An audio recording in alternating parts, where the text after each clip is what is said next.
So I have to describe the scene because there have been 200 pages here that you're not privy to. But the girl in the book has a friend, a little boy named Matt. And Matt has disappeared for a while from this place, this terrible place where she lives. And now he's returned, and he tells her that he's found another place. And he says to her that she could go there. He said, I've been wanting to tell you, them other people, he's referring to the people in the other place, they get married, and I seen a boy there, just about the same age as you. I bet you could marry him, Matt announced. Kira hugged him. Thanks, Matt, she whispered. I don't want to. His eyes, Matt said, be a very amazing blue. And that is a reference to Jonas, who in the previous book has the light-colored eyes. But it's the only mention of him. And then the third book is set in this third place. And I had to decide who would be the main character. I wanted it to be a teenager. And I decided on this little boy, Matt, who had been to me a very appealing character. But he's only 8 in this book.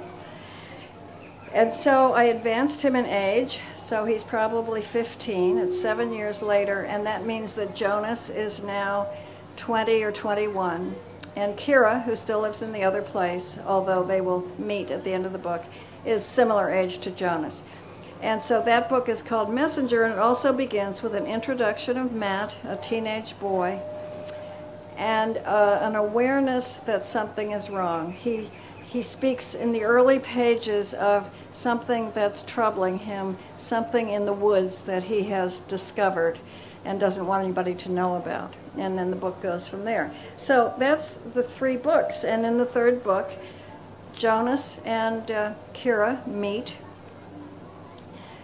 Young audiences would like to have violins in a wedding. That doesn't happen, but you can predict it if you want to. But I find that people are still worried and interested and concerned about a character named Gabriel. Gabe was a baby that Jonas took with him, had with him at the end of the first book. In the third book, there's a mention of Gabe. I think it's page 17. I know because I have to write and tell people. They write me all the time and say, where is Gabe, where is Gabe? And I say, he's one sentence on page 17. This is the wrong book. It's in Messenger. Here, let me give this back so I don't forget to give it to you. It's not necessary that I have it. It simply refers to Gabriel being an 8-year-old boy who had not been paying attention in school and has to stay extra for extra help. So he's there and he's well, but people are still concerned about what will happen to Gabe. And so back in my computer at home, along with 2 books not yet published, one other that I'm close to finished, having nothing to do with any of the trilogy, is the beginnings of a book in which Gabe is grown and you get to see what happened to him. But I have a feeling now if I do that book and think, okay, that's the end of all these people, there will be some other character that people will wonder about and ask me about. But that's good because I've got, I presume, some years left to write books, and I get involved with these characters myself. They become very real to me, and I find myself wondering about them as well.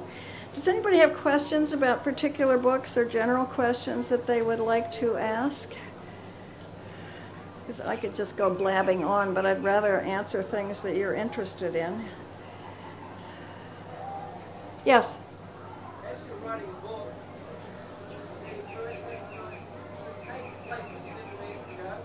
yeah, his question, in case you couldn't hear him, was when I'm writing a book, going along, does it take me places I didn't intend to go? I know there are writers who make careful outlines and have index cards and things carefully planned out. I don't seem to be able to do things that way. I'm perfectly capable of making an outline, but then when I'm writing, the book often doesn't want to go where the outline tells me it should.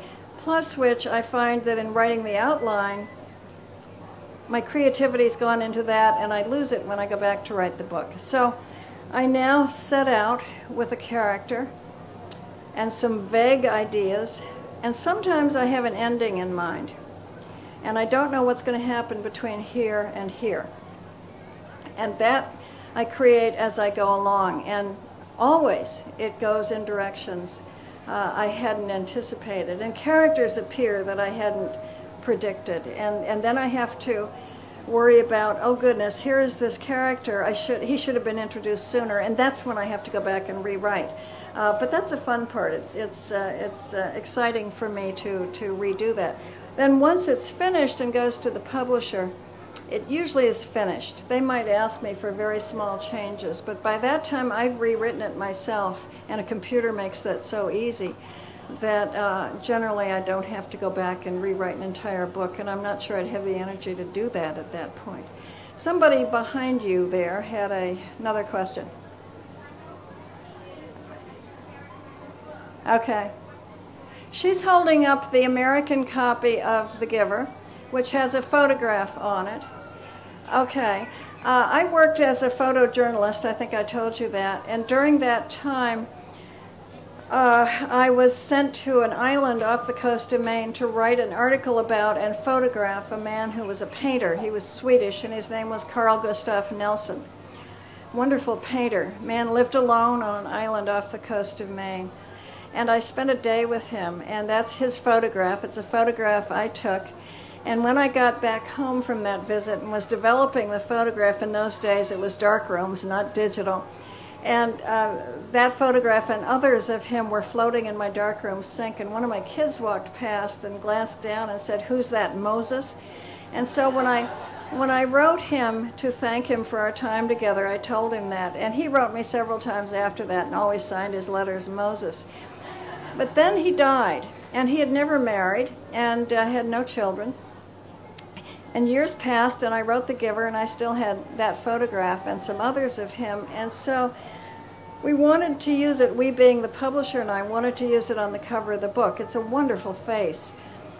But we didn't have his permission, although he'd given me permission to use his photograph in a magazine. So the lawyers at the publishing company met and decided it would be okay to use it. And then they didn't tell me this. A long time passed before I was told, but when the book was published and out there, a niece of his rose up with a lawyer by her side and wanted all the covers removed from all the books because it was her Uncle Carl. And so the lawyers were going back and forth. I picture swords rattling like this, sword fights, but I know it didn't happen that way. They were probably sitting at desks and exchanging emails and letters. But when they finally told me about it, I said, why don't you let me talk to his niece? Give me her name. And they did. She was in Chicago, and I wrote to her, and I told her about the time I'd spent with him, and I told her about the letters that said, "Love Moses." And once she realized that I had known him and hadn't just plucked him out of nowhere and used him in that way, she wasn't troubled by the picture on the book. And in a way, his photograph on the book relates to the character in the book because she told me that her uncle in the last 5 years of his life had been blind. And he had been a painter, a wonderful painter, and also a gardener. I had seen his flower gardens, and she told me that in his last years he always said that he could still see the flowers in his memory despite being blind. And it relates so clearly to the man in the book who is the man who has the memories of colorful times. The Giver has been in the hands of movie makers for some years now, and still is, and I'm still hopeful that a movie will be made, but they've had a lot of trouble getting a script. They've had a number of screenwriters working on it, and it's interesting to me because it's a very simple story. I guess the problem is in translating a story that has a lot of interior stuff in it, translating it to action. And I'd hate to see it be a big action film, but they have control of that. So we'll just wait and see.